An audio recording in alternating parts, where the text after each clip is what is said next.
যার উপরে গোসল ফরজ হয়, যার বীর্যপাত হয়, তার উপরে গোসল ফরজ হয়, সেই ফরজ গোসল আদায়ের শরীয়ত কর্তৃক নির্ধারিত নিয়ম আছে। ওই নিয়মে গোসল না করলে সে যদি হাজার লক্ষ বারও গোসল করে ভিন্নভাবে, এমনে পরিচ্ছন্ন হইতে পারে, গায়ে হয়তো দুর্গন্ধ নাই, কিন্তু সে নাপাক, অপবিত্র। আর অপবিত্র ব্যক্তি তার কোনো নামাজ কবুল হয় না, জুমার নামাজও না, জানাজার নামাজও না। কাবা শরীফের ছাদে গিয়ে নামাজ পড়লো তার নামাজ হবে না। তাহলে এটা গুরুত্বপূর্ণ বিষয় না? এটা শেখা দরকার। কই আমরা এখন দিগাই,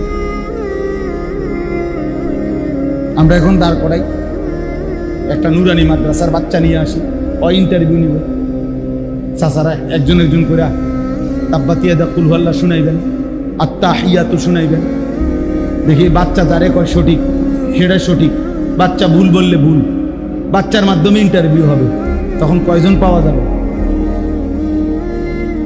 দিন কি মস্কারি বলে, আখেরাত কি মস্কারি?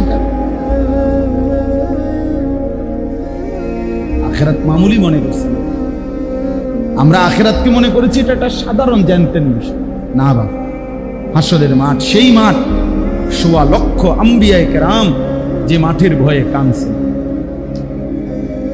আদম থেকে আমাদের নবী সাল্লাল্লাহু আলাইহি ওয়াসাল্লাম পর্যন্ত সমস্ত নবীগণ যেই মাঠের ভয়ে দিবানিশি কাঁদছেন, দোয়া করছেন, আল্লাহ আমারে মাফ করে দেন, মাফ করে দেন।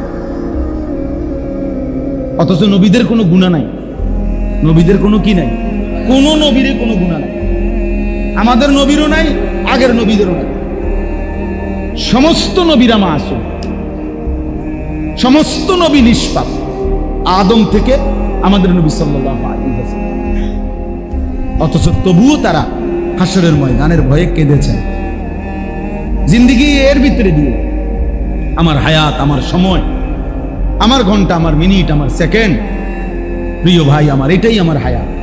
প্রতি ঘন্টা আমার হায়াত, প্রতি মিনিট আমার হায়াত, প্রতি সেকেন্ড যায় আমার থেকে যায় নাকি? প্রতিটা ঘন্টা যায় আমার হায়াত থেকে যায় না? প্রতি মিনিট আমার হায়াত থেকে যায় না? আমি সবসময় এটা বলি, প্রিয় যুবক তোমাদেরকেও বলি, বন্ধু, মনে করো আগামী 100 বছর পরে পৃথিবীর মানুষ সব আধুনিক হয়ে চাঁদের দেশে চলে গেছে। মনে করো সবার গদ্দুয়ার হয়ে গেছে চাঁদের দেশে, তো এতে হবেটা কি? তুমি তো থাকতা না, আমি তো থাকবো না। এরপরে পৃথিবীবাসী, পৃথিবী অত্যাধুনিক হয়ে চাঁদের দেশে বা মঙ্গল গ্রহে চলে যাক, আমার কি? আমি তো নাই, আমি তো আর কোনোদিন আসবো না, আমি তো আর কোনোদিন ফিরবো না।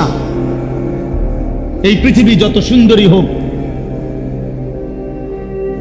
ফেলে যাওয়া বাড়ি যত অত্যাধুনিকে করো, আমি তো আর আসবো না। আমি যেহেতু আর ফিরবো না, আমার এখনকার হায়াতই আমার হায়াত, এটাই আমার পুঁজি। কাজে লাগাইলেও এটা, বরবাদ করলো এই যৌবন আর আসবে না।